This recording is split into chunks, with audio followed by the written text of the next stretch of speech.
the Chalke History Festival special series on history with Jackson. So hello and welcome to the History of Jackson podcast, the podcast where we bring up-to-date historical research to you in an accessible and digestible way. So today we're welcoming author and historian Clare Mulley to talk about her brand new book, or upcoming book. I'm so excited to talk about this because I absolutely loved it. Agent Zoe, the untold story of fearless World War II resistance fighter Elzbieta Zawacka. So how are you doing, Clare? I'm doing really well. Can I just say Elzbieta Zawacka? Yes, you can. Yes, you can. Just throw that in there. Zoe is really easy to say, though, so yeah. let's go with Zoe. Yeah, my Polish is awful, so I'm really sorry about that. Fair enough.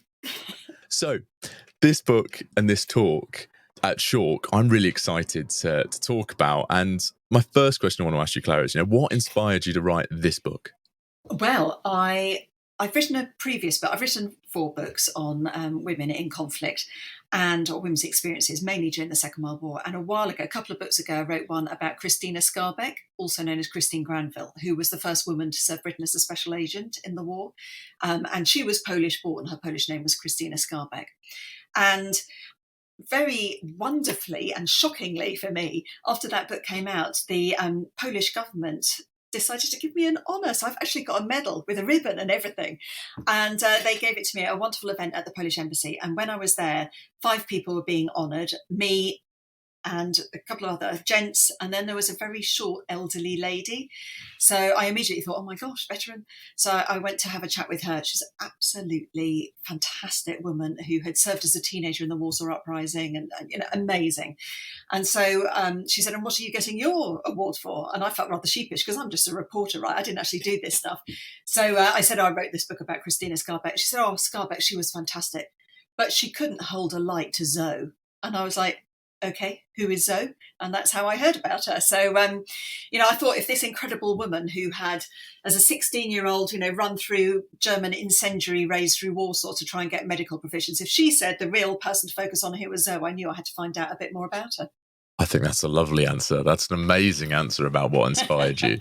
And I love that it's personal mix as well, stemming from other research. I just love asking historians that question. But then right. I suppose the next question is, who is Zoe? So, there's so much to say about her. Trying to reduce it, my elevator pitch has always been tricky. Let's just say that she was the only woman to parachute from Britain to Nazi-occupied Poland during the Second World War, where she was hunted by the Gestapo, who arrested her entire family. Her sister was sent to Ravensbrück, her brother was sent to Auschwitz, and her parents were arrested as well. While she continued to serve in the Resistance Home Army. And she took part, among many other endeavours and missions and operations, she took part in the largest organised act of defiance against Nazi Germany during the war, which is the Warsaw Uprising, and incredibly survived that and kept going. So that gives you a bit of a flavour of the woman. And I'm looking forward to diving into her life more and her life with the Polish resistance to the Nazis. So what was Elzbieta's background like? Well, it's one of the fascinating things about her is that when she was born, she was born German officially, because her part of historic Polish territory up in the northwest was, at that time when she was born in 1909, that was part of the Russian Empire. It had been annexed and presented as part of the Russian Empire. So that's an earlier German empire, irony of ironies. So the family were forbidden from speaking Polish. Polish culture and traditions were all completely banned. They were totally kept down. And yet Elzbieta's parents brought her up to know that she and all her siblings were really, Poles inside. So she was deeply patriotic. She always had this sense of injustice.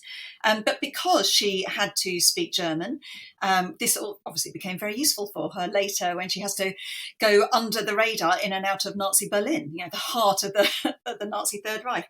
And even at first, when she was a child, she couldn't be called Elzbieta. That's the Polish version of Elizabeth. Or Elizabeth is the English version of Elzbieta, perhaps. But the German version was Lisa. So she was known as Lisa as a little girl. And in a sense, this is her first sort of legend. She grew up with having a double identity. So living a life, a secret life, 2 twin lives at the same time came very naturally to her, all very useful for her later work. No, and I'm really looking forward to diving into how that two parts, those two lives became one personal life and then one more secretive one. But how did Mm. she react when the war came to Poland? Well, she was already a commander in what was known as the PWK. It was the Polish Women's Military Auxiliary.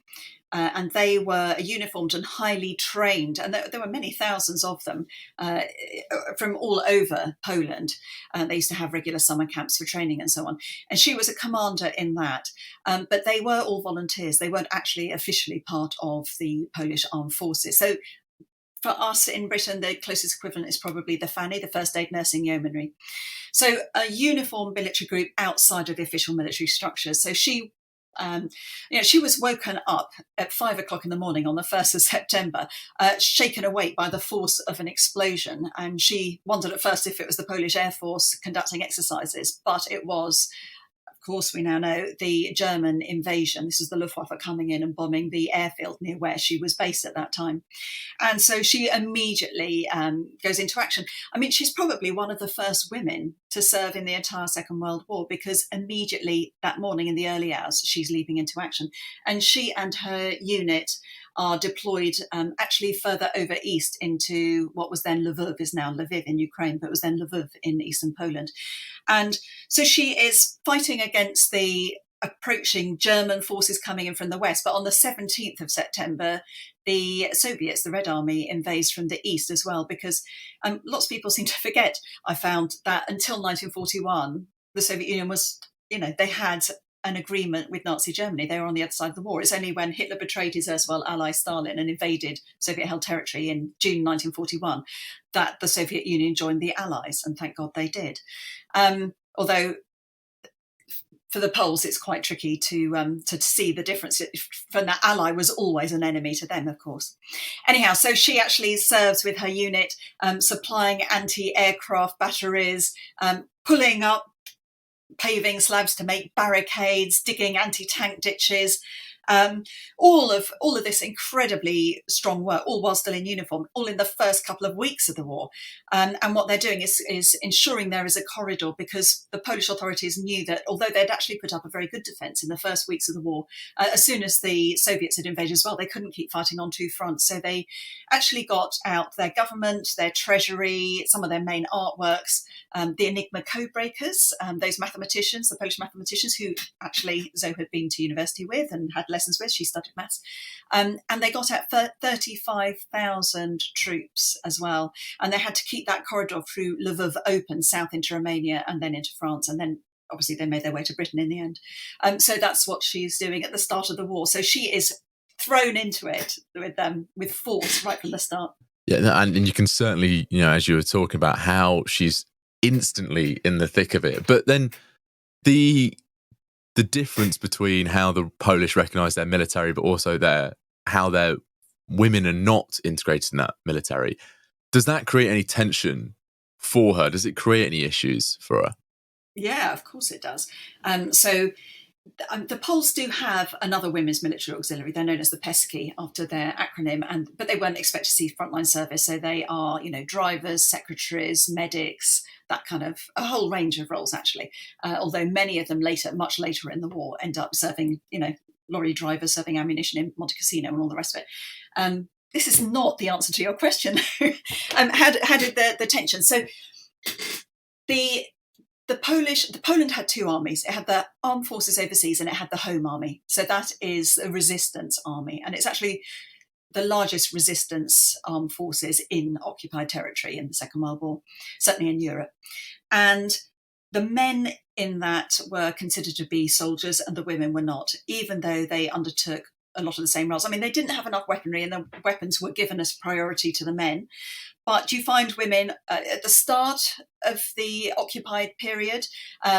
Zoe, like many, most of the women work as messengers and liaison. And I think the day-to-day running of the resistance couldn't have taken place without women in those roles. Zoe sets up an intelligence network almost immediately and runs an area almost the size of Wales, gathering strategic military information and other details of the occupying authorities, which she then becomes a key courier taking across international borders. And there are other women also working in creating weapons. So one of those roles actually in Lviv with a friend of hers, Dr. Zofia Franio, who was a medical doctor, but they set up a sort of bomb making factory. They were making petrol bombs actually in the basement of a sports hall in Lviv. And Dr. Franio carried on that work. So she became head of the female sort of sapper and munitions teams. And they were cells of 5, and they would not only make ammunition, repurposing what they could get hold of from the enemy, but also creating petrol bombs and whatever else they could make. But they also deployed them themselves. So they go out and blow up train tracks and later on, blast through cellar walls so that the army can make their way underneath cities and so on. And you also get female assassins who are sent out as well after particular targets are judged in the Polish secret underground courts. They had a whole secret state going on. They would send out assassins, and mostly they were male, but there were also women in those roles. So women are doing all the roles, armed and unarmed as well.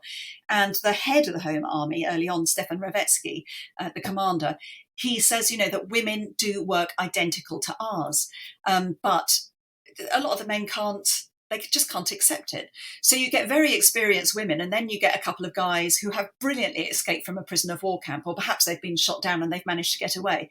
And they come into the Home Army and they don't have the experience that the women do, but the women can't issue orders to them. They kind of have to ask them politely to do things, and they can't discipline them. And this creates a lot of security issues. And it's just much less efficient.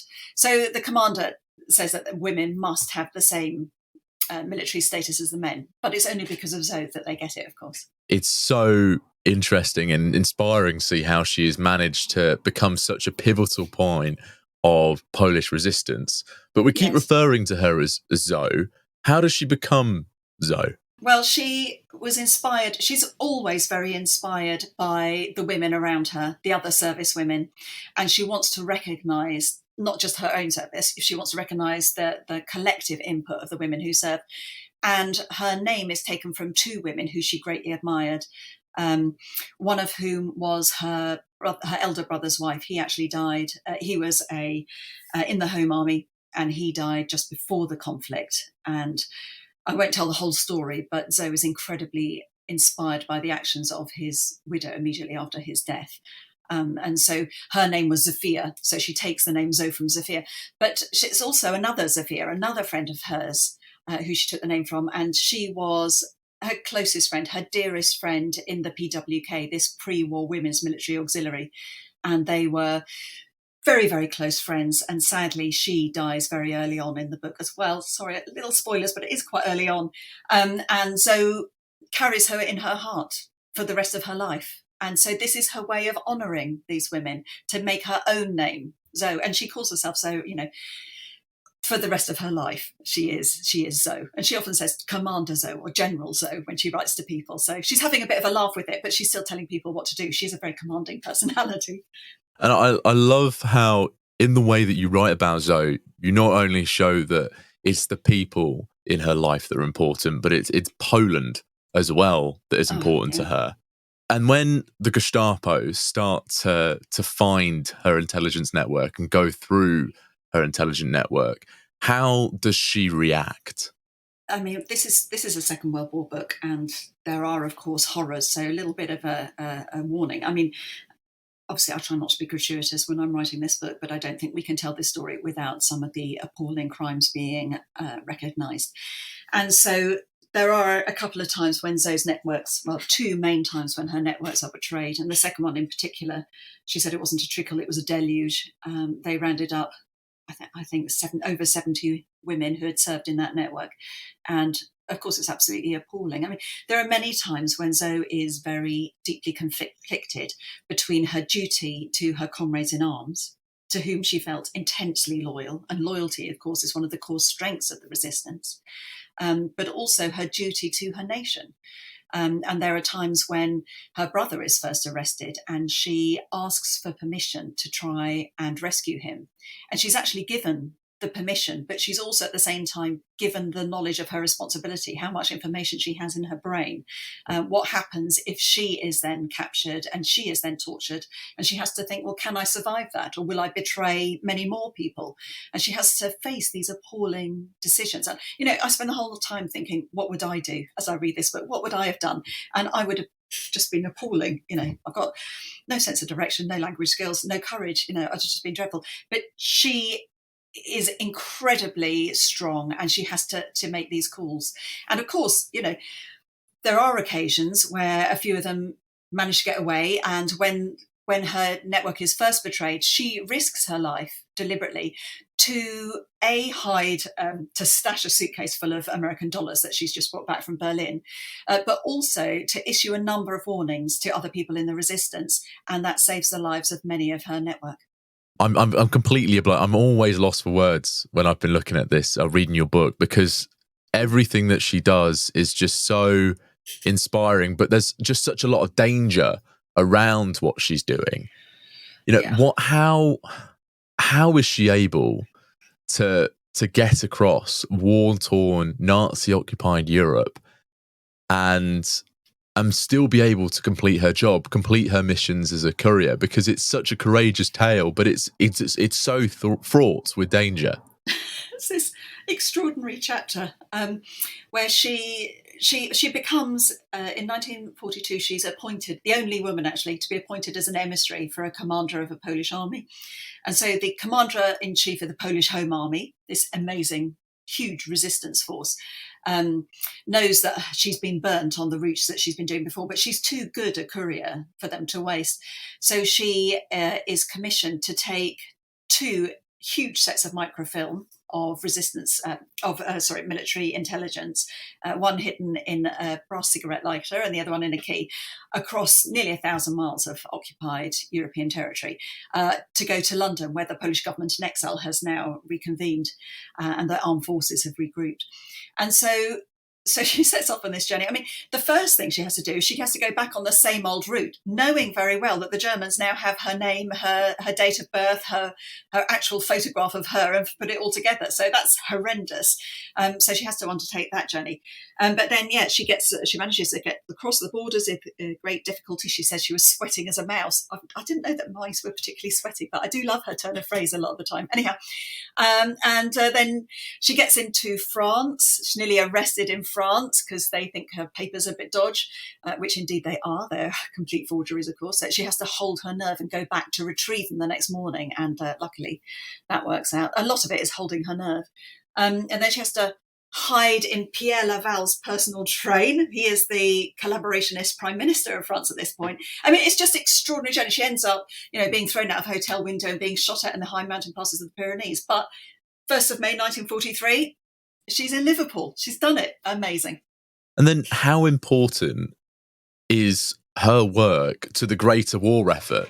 Because, we might be thinking just purely on individual level. It's a lot of courage to get through war-torn Europe, to get to Britain, get to England.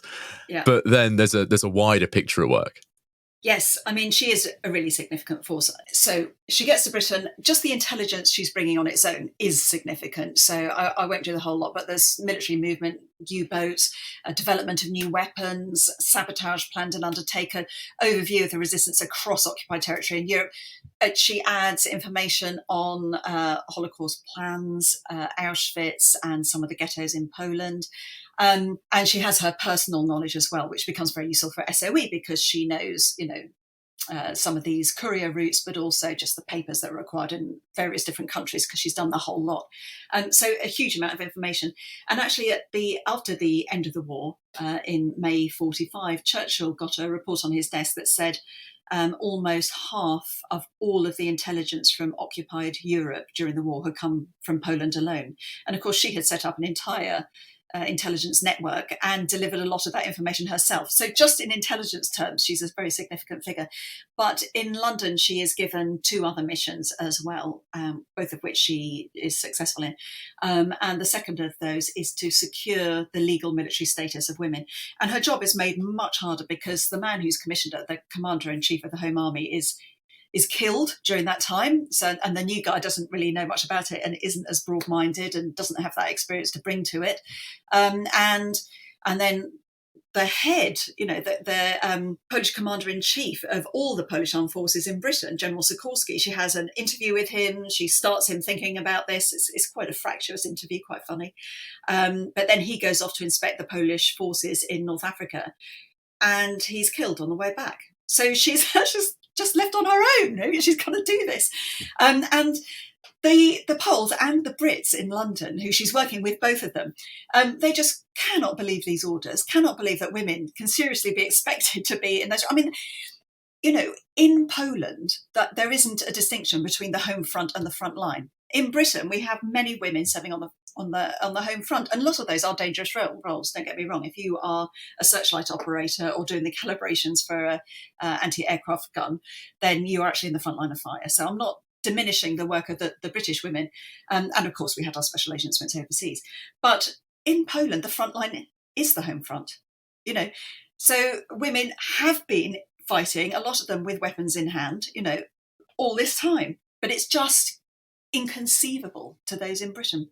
And so I've got a chapter called A Militant Female Dictator. That's a quote from one of the memos in the British Archives and the National Archives about her.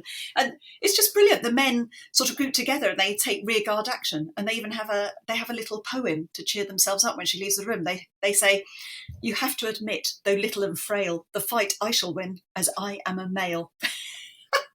So you can see she was a very forceful character. Had she have been a man, they wouldn't have done any of this, because they'd have accepted orders and she would have been able to tell them what to do and they'd have responded. But because she was a woman, they called her a captain in a skirt. She was always having to fight her way in gender terms as well. But she very much accepted that we have to fight for women's rights. She said that, but she's actually, overall, she's fighting for her country, and these things are not in opposition. These things need to go together. And I totally agree. And you've shown that throughout the book, and it is great to see it from the first page to the last page, even when she's older and still working with the new generation of resistance fighters. And I love how you've managed to, I think it's something that we take for granted here in the UK, that there's a difference between the home front and the front lines. So how is Zoe, or how was Zoe, able to deal with that emotional toll of that being the same thing?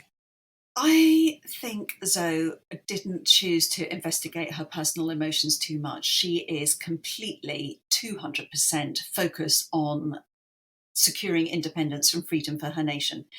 And she is emotional, of course she is. She's vulnerable in many ways. She's terrified of heights. Yet she has to leap from a train at one point and another time jump from a 4-engine Halifax bomber. She makes herself do it. Sue Ryder, who knew her in Britain, said we loved her because she was courageous, not fearless. So she recognised that vulnerability within her. And there are, of course, times where Zoe gets really angry. She gets very angry with a Polish officer in London called Rum, who I have to say I adore as a character. He's absolutely brilliant. But he's trying to flirt with her, and in her mind, her friends and family are being rounded up and executed. She doesn't have time for this shit, So yes, she is emotional through the war, but she is very much focused and steels herself on her mission to deliver everything she can to work towards the freedom of her nation. And she is a born soldier, and she is very effective in her role. And I love those interactions between Rum and Joe in the book, because they really show a human aspect that happens during war, which we often ignore in the way that we view war popularly. Her friendship with Rum is wonderful. They meet in London and they do not hit it off. Although, he's a bit offended because he's terribly handsome and girls sort of fall at his feet. But Zoe doesn't, of course. But they end up with this really respectful relationship. They meet again. They both end up serving in Warsaw during the Warsaw Uprising, and they have, which is an emotional reunion as well. They have this sense of equals now. They honour each other because both know they're not likely to survive, and they're putting their life on the line for the nation. But they do fall out again a bit later, which also made me laugh. Now, talking about the Warsaw Uprising, what is that event, and what role does Zoe play in it? So it's the 80th anniversary of the Warsaw Uprising this summer, in fact. And so the Home Army wanted to help to liberate Poland itself. They didn't want to be beholden on the Allies. And so they timed an uprising. They couldn't do the whole country. So symbolically, their capital city, Warsaw, they wanted to liberate it themselves. And they timed it for the summer of 44 when they knew, D-Days happened 6th of June. Allied forces from the West are coming through continental Europe now very strongly. But closer to Warsaw is the moving front moving down from the northeast.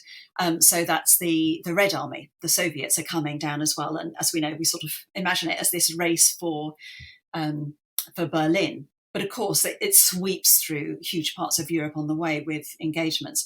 And in Warsaw, Komorowski, who's the second commander-in-chief of the Home Army, he waits, and he's in dialogue via radio and via land couriers with the commanders in London. But they believe on the 1st of August, they've got an element of surprise. They've been preparing for this for years, literally. So they have stashes of food, but they also have stashes of weapons and ammunition that many of the women have been contributing to put towards, like under the floor of the Warsaw Opera House. There's a huge arms cache, all sorts of places. And they think that they can liberate their home capital within 2 days, but they're prepared to hold out for 2 weeks. So that they can then welcome the Red Army as equals rather than liberators to whom they owe a debt of gratitude. That's the plan. And so they rise up on 5 p.m. on the 1st of August. And Zoe plays a role in there. She is, throughout the uprising, she is organising the supply of food and water, but also medicines to the field hospitals, which are largely in basements around the city. So this is coordinating. I mean, they have got their stashes in various different places, but unless they can take that part of the city from the Germans, then they're not going to be able to liberate those arms stashes or the food or whatever. So she ends up, there are scenes where the Poles recapture the biggest brewery in Warsaw, and it's got barley and sugar and a little bit of yeast. So the women are going and collecting that and distributing it. But by the end, the Warsaw Uprising, the Soviets get near to Warsaw and they just encamp on the far side of the River Vistula, and they just wait. And the West are trying to supply the insurgents, the Poles, by providing, dropping from the air canisters of weapons and ammunition largely, but all sorts of stuff going down. But that's incredibly perilous. They're being shot down. The Russians won't let them stop and refuel at the air bases or the airfields that they hold. So then they have to have enough fuel. They have to contain enough fuel for them to be able to return. That's a massive journey. So that reduces the amount of supplies that they can bring to drop down, and also makes them basically, a flying gasoline tank. If they're hit, they're going up because they've got their return fuel. So it's incredibly perilous. So they can't provide enough supplies. So after 2 months, the Resistance Home Army in Warsaw has to concede defeat, by which time Zoe's been shot at. Once she was carrying pails of water, they were delivering water, and she finds that she's soaked through. She thinks, it's blood, but actually it's water because her bucket has been shot through. That's, so she's right there in the thick of it. But yes. And at the end of the Warsaw Uprising, the female soldiers who previously would have been considered bandits, because of the work she did in London, she actually drafted the decree on women's military service, and Komorowski, the commander, signs it in Warsaw before the capitulation. And the Germans, for the first time, create prisoner of war camps for female units, which has never been done before, because they are now recognised as soldiers under the convention. And this on its own saves, thousands of lives. It's such an intense moment in World War II and in Polish history. And at the end of World War II, resistance doesn't really end in Poland as it does across much of Europe. How does Zoe feel about that, or how does she deal with that? Yeah, well, obviously it's horrendous. Well, at the end of the Warsaw Uprising, she isn't actually taken as a prisoner of war. She manages to escape the city and has another final mission to undertake. She never stops. And I always think she could have been killed in the first couple of weeks of the war when she's serving in uniform. There are numerous times where she very narrowly evades death when she's working in the resistance, but she survives the entire war.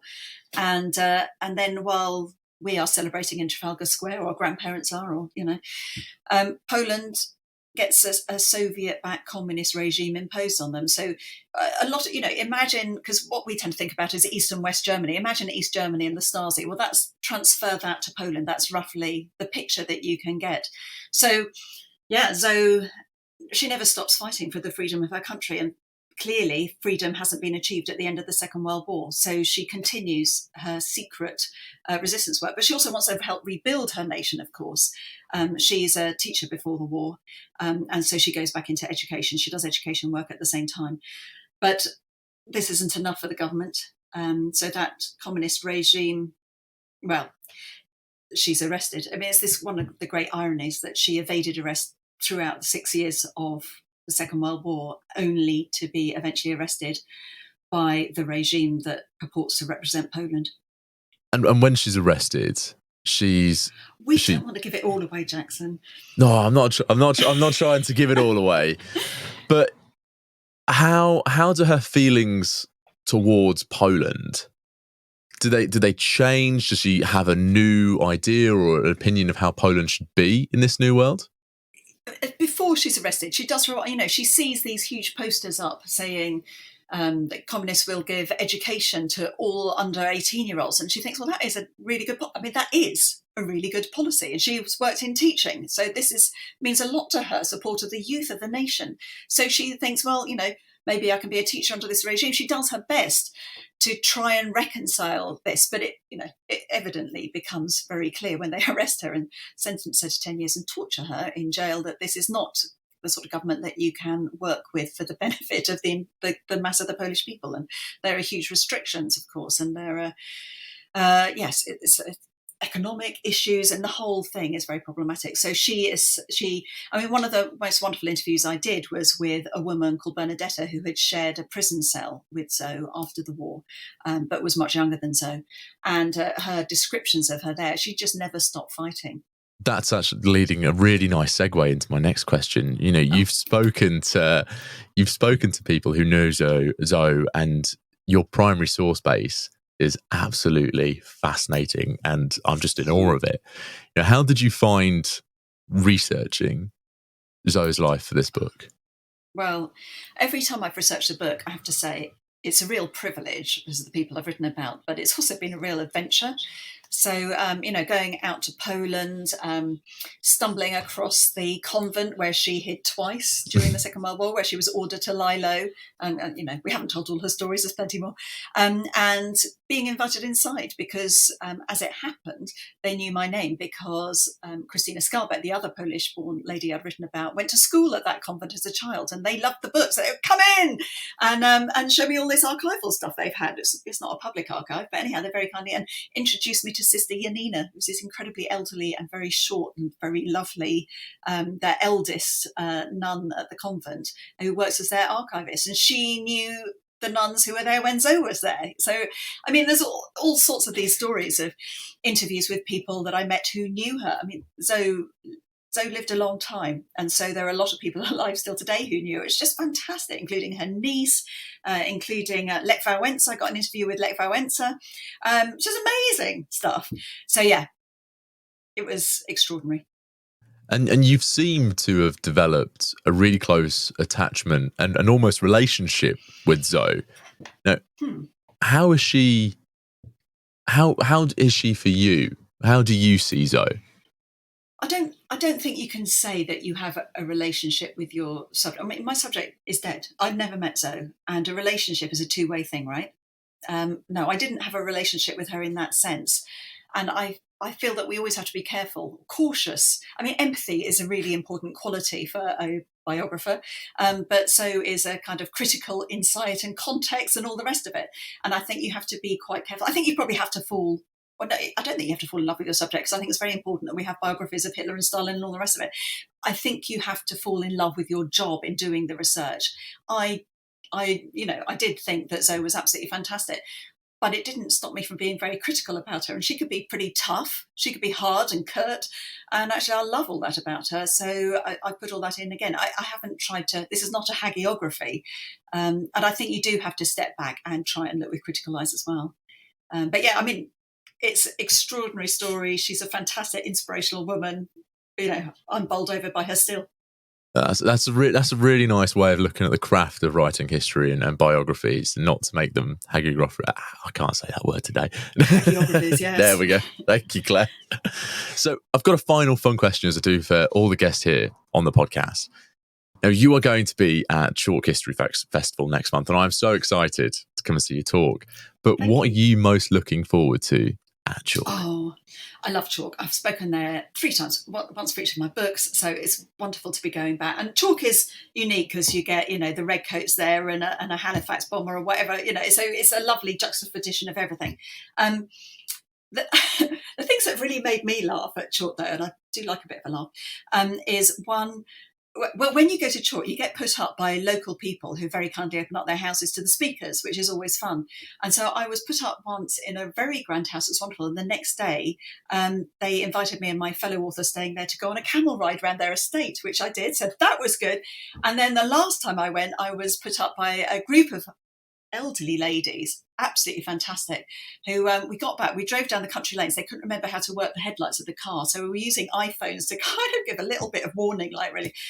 Got to their beautiful house and we just stayed up till about 4 o'clock in the morning drinking gin while they tried to have a competition about making rutting noises of badgers and things. I mean, it was just extraordinary. So I love Chalke because it is full of all sorts of different characters that come down. Anyone who loves history is there. It covers the broad range and you meet some really fantastic people. So, yeah, looking forward to what the anecdote will be this year. I think they're 2 brilliant stories. You really tickle me with those. So hopefully I can have a story like that for this year. So I look forward to hearing it. Yeah. So where can people grab a copy of Agent Zoe? Published on the 16th of May. It'll be in all good bookshops, online and offline. And if it's not in your good bookshop, please ask them to get it in. Yeah, Agent Zoe. And I'll make sure a link for you, Agent Zoe, is in the description below so people go and grab a copy for themselves. And then where can people interact with you and your work online? Oh, well, I have a website. Like most people, it's my name. It's Clare without an I. So claremulley.com. And that's got all my events listed and it's got a contact sheet. So, yeah, just drop me a line if you want to get in touch. And that'd be great. Fantastic. Well, thank you very much for coming on. Thank you, Jackson. Now, thank you very much for listening to this latest episode of the History of Jackson podcast, where we welcomed Clare Mulley on to talk about her brand new book, Agent Zoe, which is also the subject of her talk at Chalke History Festival this summer. Now, I am sure that you can agree that that was an absolutely riveting conversation where we discussed spies, World War II, and Polish resistance against the Nazis. And if you enjoyed this episode or any of the content that we create here at History of Jackson, please do consider heading to the Buy Me a Coffee profile link in the description below, or History of Jackson Plus on Apple Podcasts, where you can continue to support us to continue to do what we do here at History with Jackson. Now, next week, we have another awesome episode lined up, which I know you're going to enjoy just as much as you enjoyed this one. And I'll talk to you all next week.